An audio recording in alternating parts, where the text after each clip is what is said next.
Buenos días, mi nombre es Nidia Ramírez de la Universidad Nacional Abierta y a Distancia. Actualmente curso técnico en radiología de tercer semestre. Hoy les voy a explicar la columna vertebral dorsal o torácica. En sí está compuesta por 12 vértebras.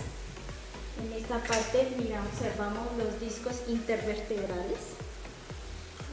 Acá les explico las apófisis transversales y las apófisis espinosas que van oblicuamente desarrolladas hacia abajo.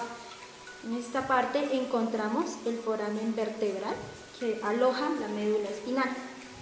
En esta parte encontramos el foramen intervertebral donde salen los nervios.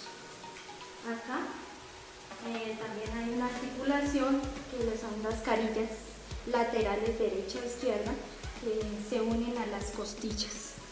Y en sí, en total, ese es el soporte del cuerpo humano con las vértebras cervicales y lumbares. Y en esta parte observamos en sí la radiografía, la columna lumbar y en la parte de C7, cervical C7 y la lumbar, la primera lumbar.